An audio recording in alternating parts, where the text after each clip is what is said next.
Hey everybody, HomeSliceHenry here, and in today's video, I'm going to be showcasing a very strong climbing team in the Open Great League, featuring one of the most flexible possible Pokemon, and that is Malamar. Honestly, the more I use Malamar, the more I'm amazed at what this Pokemon can do with an energy or shield advantage. It just straight up beats Azumarill in the twos, despite Azumarill resisting all of Malamar's charge moves. Now these battles are done on my wife's account, so she doesn't have the greatest IVs in the Pokemon, but I think it's a good showcase that you don't necessarily need good IVs to win a lot in Go Battle League. So without further ado, let's hop into the matches, and let's take a look at this team in action. Hopping into the first match, picking up an okay lead Walrein into Azumarill. Long term, I'm going to want to align that Azumarill onto my Superior. So I'm going to stay in with the Walrein, tank a move, and then safe switch into the Malamar. If my opponent wants to stay in and play this out, I can just double shield the Malamar and exit the matchup with a ton of energy. More than likely, they're going to grab a shield and look to switch. But I have a ton of energy stored on the Walrein, which is very nice, and I'm able to bait out Drapion.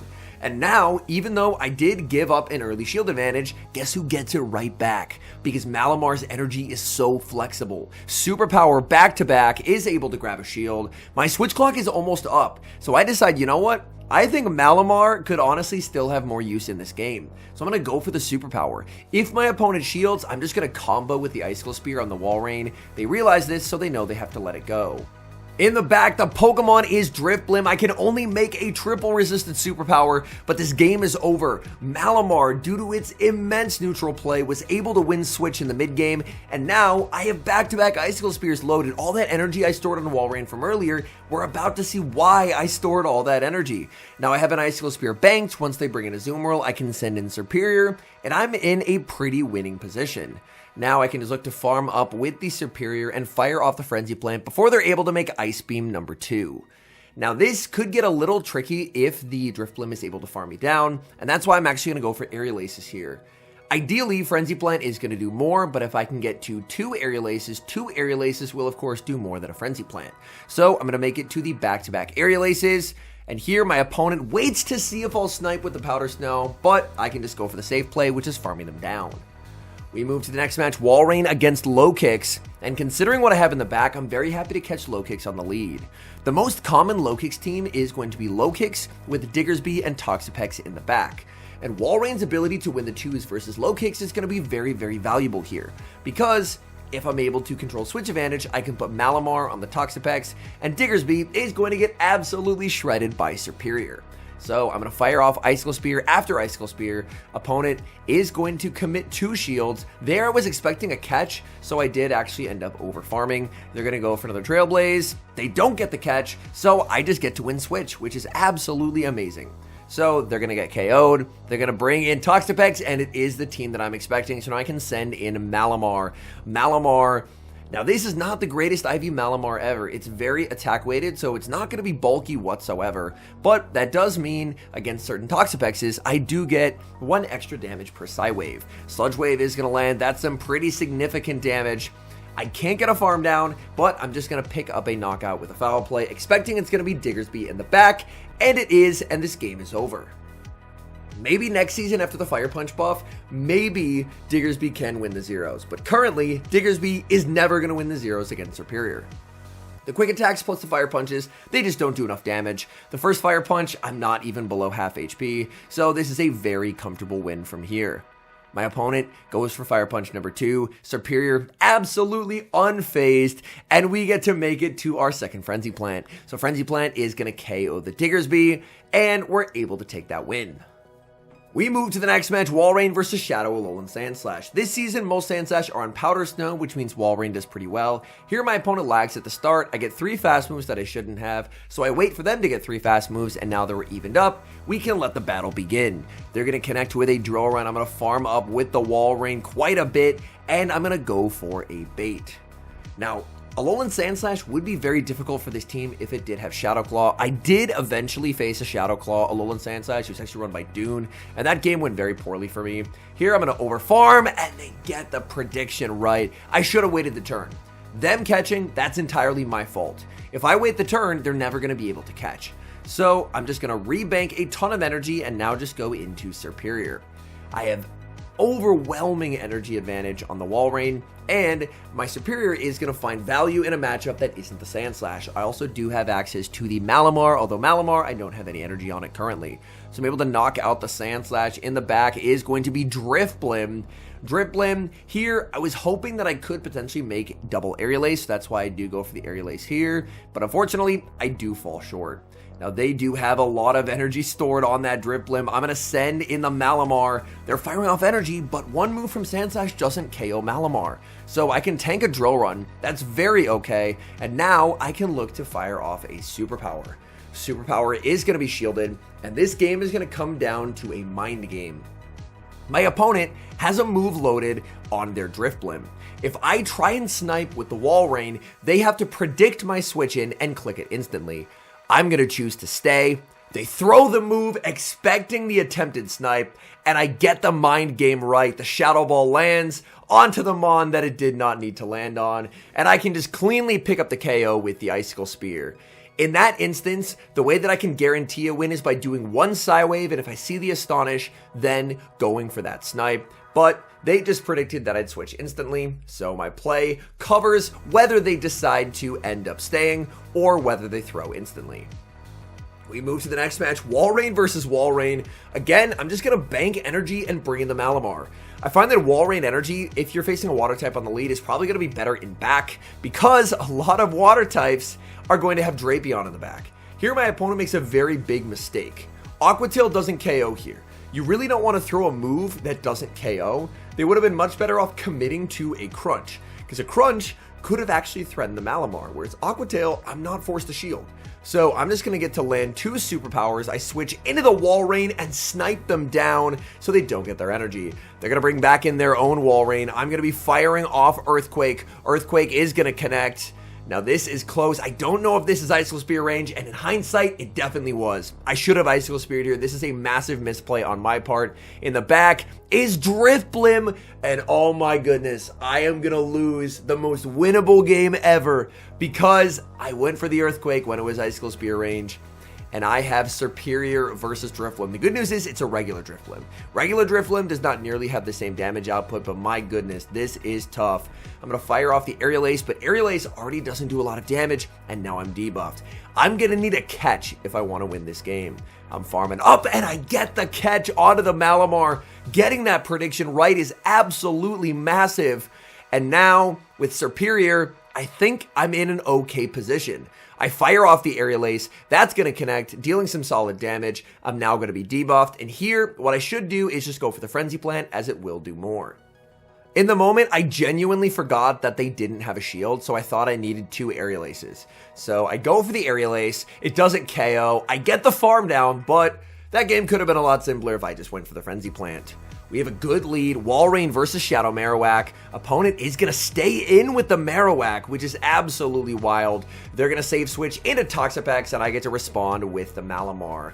Now, even though I did have a pretty decent lead into the Marowak, once I win switch advantage, I'm actually not going to put that Wall Rain onto the Marowak. Instead, I'm going to put the Marowak onto Superior. The fact that they stayed in tells me they're probably weak to ice somewhere in the back, and if that's the case, then I want Wall Rain for their final Pokemon. I fire off the back-to-back foul plays, picking up the knockout. In comes the Marowak, and I can reposition and put it onto Superior.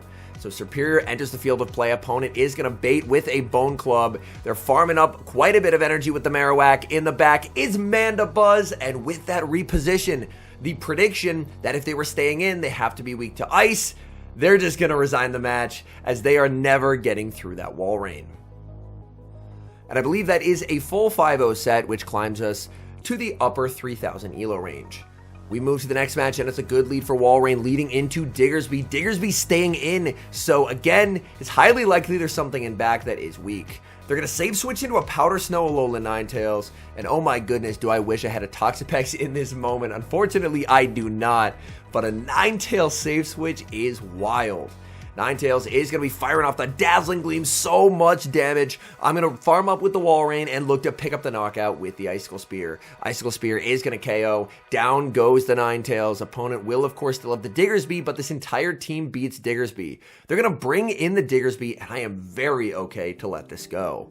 So Diggersby is going to pick up the knockout there, and I'm going to bring in Malamar. Malamar farming up, and I'm going to be firing off the Superpower. Superpower will not KO, but it will do a ton of damage. That's going to get them low. We switch. Oh no, tell me we didn't catch the Scorching Sands. We catch the Scorching Sands onto the Diggersby. Opponent sees the writing on the wall and concedes the match.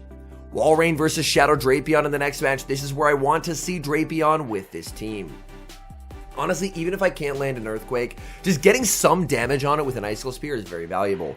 The Crunch is going to land. I'm going to farm up, wait the turn to make sure they don't get the catch, and go for the Icicle Spear bait. Whether they call it or not, honestly, just landing an Icicle Spear is very valuable. They're going to save switch into a Azumarill, and now I get to respond with the Serperior. But if you notice, I didn't switch right away. This is very important. I banked a bunch of energy on the Walrein, so that way, when I eventually have to see the Drapion later, I can potentially combo back with the Walrein. Firing off the Frenzy Plant at the Azumarill. Azumarill taking so much damage, and I'm going to let this go because I don't want switch advantage when I could get energy on the most flexible Pokemon alive, Malamar. Malamar now has a ton of energy. In comes the Drapion. Drapion immediately met with Superpower. Superpower is going to connect. There's the switch into the Walrein, and here I should have shielded. I should have saved the energy because by not saving the energy, I make my life a lot more complicated as it's Malamar in the back. I am up a shield, so this should still technically be a winning endgame for me, but it's going to be a little tricky there. I didn't mean to catch, I was trying to snipe, but unfortunately Walrein does lose that cap tie. Foul Play is going to do a ton of damage, but the nice thing here is with the Psywaves being so heavily resisted, I'm never in any danger of being farmed down. I just really need to make sure that I don't debuff myself, so I will go for Foul Plays. I'm going to start shielding, and I'm going to need a massive amount of farm, because I'm going to need a Superpower for the Malamar and a Superpower for the Drapion whenever they decide to send it in. So I farm up. There's the Drapion switching. I cannot afford to let my opponent get Poison Sting damage. Superpower is going to KO. In comes their Malamar, and I get my own Superpower. I am one stage debuffed, but it still knocks out. So even losing like 10 or so Powder Snows of energy on the Walrein, we're still able to get the win. Good lead in the next match. Walrein versus Wigglytuff. Wigglytuff gets severely outpaced by Walrein. I'm going to farm up a ton of energy, and I'm already at back-to-back Icicle Spears, so this puts some serious pressure onto my opponent. Icicle Spear is going to connect. Opponent is going to switch out into Dunsparce. I'm going to bank a ton of energy, and I send in Malamar. Normally for a Dunsparce safe switch, I actually send in Superior, but I'm making the read that Superior will be good in the back, as a lot of people really enjoy pairing Wigglytuff with Mud Slappers like Gastrodon. Here I will commit the shield. I farmed up a ton of energy with the Malamar, and now I'm looking to pick up a knockout with a Superpower. Superpower is going to KO the Dunsparce in the back, is Annihilate, and this is a bit tricky. I'm going to fire off a debuffed Foul Play, and I will need to switch out here. In comes Superior. Superior farming up a ton of energy. They do have enough for the close combat. This is a tough call to make. I decided to call it. It's the close combat. Massive damage. In comes the Wigglytuff, and Wigglytuff will immediately be answered with an Aerial Ace. Aerial Ace shielded by the Wigglytuff. Wigglytuff throws their energy, and at this point, this should just be a win. They go for the Icy Wind, but I have Walrein. Walrein is going to be able to pick up a knockout with an Icicle Spear. I don't know if I can make the Earthquake, but I have a move banked on the Malamar. I only have a Superpower. It's double resisted, but it'll be game winning here. But look at this. I get greedy. I try for the Foul Play, and that's how my win streak ends. If I just click Superpower, I win the game, but I was so hyper-focused on getting that Foul Play that a very winnable game turns to a loss. We move to the next game, another Azumarill lead, and at this point we know how to play it out. As the Walrein, you take the move, you save all this energy, because this energy will be more useful into what they have in the back, and you just save switch into the Malamar. And if they stay to throw energy, you're just going to shield and keep farming.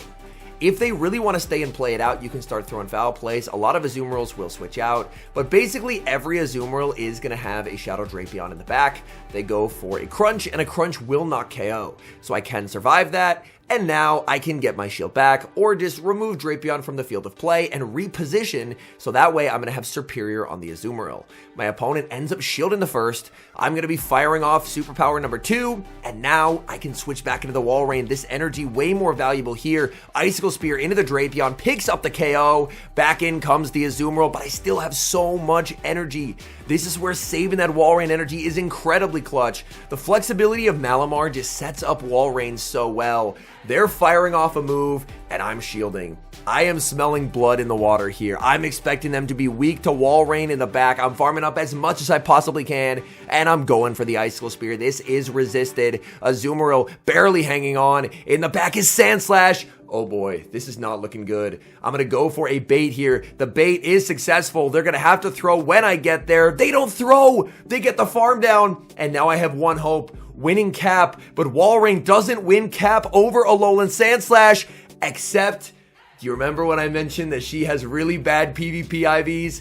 A very high attack Walrein can win the CMP tie over Alolan Sandslash, and against all odds, we're able to take that win. All in all, I think this is a terrific team, and I feel like the play patterns demonstrated and the games that I showed are proof of that.